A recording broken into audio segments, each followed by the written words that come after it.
Welcome back. Joe Biden was sworn in as the 46th U.S. President, the President of the United States of America at the U.S. Capitol on Wednesday, calling for unity and pledging to be a president for all Americans as the country reels from a battered economy and a coronavirus pandemic that has killed more than 400,000 Americans.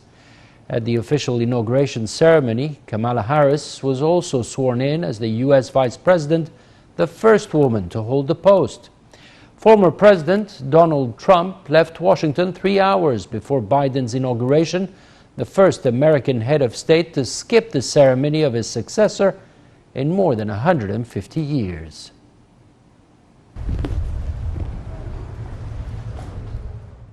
At the official inauguration ceremony, Joe Biden was sworn in as the 46th President of the United States at the U.S. Capitol today.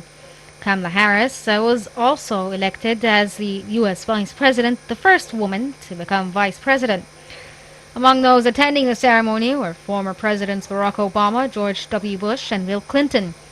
Outgoing Vice President Mike Pence was also present after skipping a departure ceremony for Donald Trump at nearby Joint Base Andrews earlier in the day. Hours earlier, Donald Trump left Washington before Biden's swearing in, the first American president to skip the inauguration of his successor in more than 150 years, saying it had been an incredible 4 years and promising to be back in some form.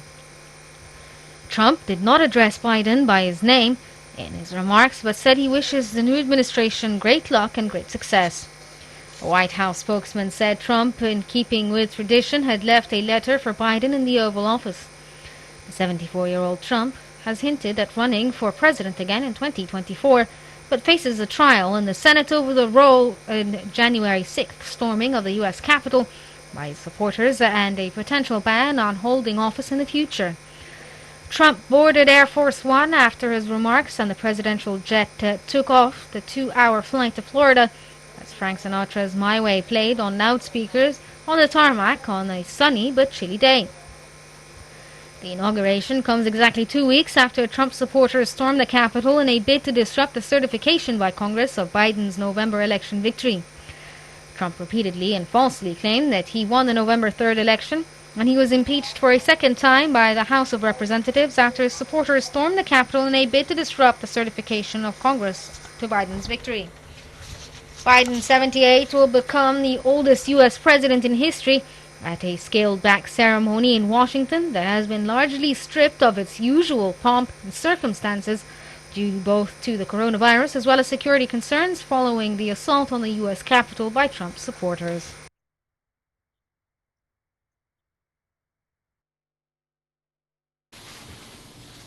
President Abdel Fattah al-Sisi gave a televised speech on Wednesday to the Organization for Economic Cooperation and Development, the OECD, on the 60th anniversary of its establishment. In his speech, President al-Sisi voiced appreciation for the organization's prominent role at the bilateral level and through its contribution in boosting economic and development policies at the international level as well.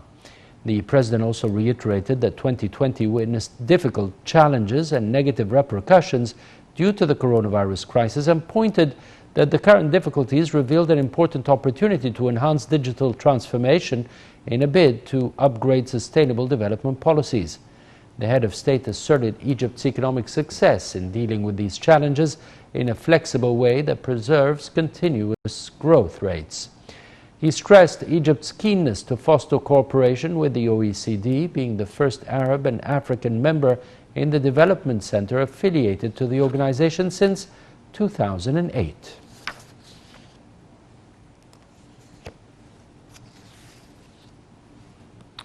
The President also held a meeting on Wednesday with Air Force Commander Mohammed Abbas Helmi. The meeting was attended by the President's advisors for urban planning, finance, the head of the Army Engineering Authority, the head of the Army's Financial Affairs Authority, and it focused on the national project Egypt's Future.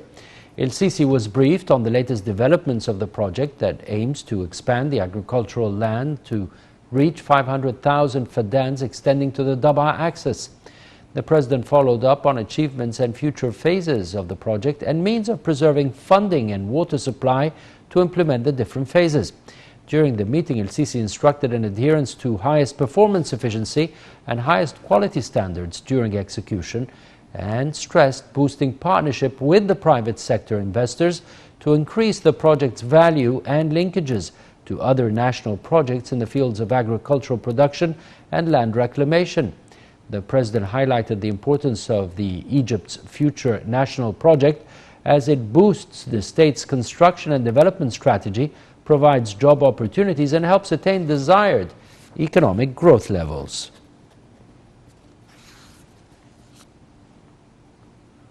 Both Egypt and Qatar agreed on Wednesday to restore diplomatic relations after a 3-year-long freeze on ties ended this month. The Foreign Ministry said in a statement that both nations exchanged 2 official documents in which they agreed to resume diplomatic ties, in line with the outcome of a recent Gulf Regional Summit. The Gulf Cooperation Council Summit held in El Ula, Saudi Arabia on January 5th signaled an end to the diplomatic rift as the 4 boycotting countries agreed to lift their blockade. Ahead of Wednesday's announcement on the formal restoration of ties, flights between El Doha and Cairo resumed on Monday for the first time in over 3 years.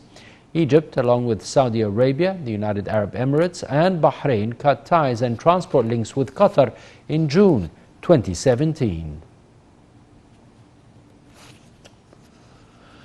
The Red Sea resort of Hurghada is hosting the second Libya's Constitutional Path meeting between the Libyan delegations of the Parliament and the Supreme Council. The meetings are being held from Monday to Thursday under UN auspices to tackle the future of the constitutional path in Libya. The Hurghada meeting comes as the UN mission in Libya prepares to announce a consensus reached by Libyan parties on the mechanisms of electing a new executive authority. The mission has given a 24-hour deadline for the parties to vote on the mechanisms.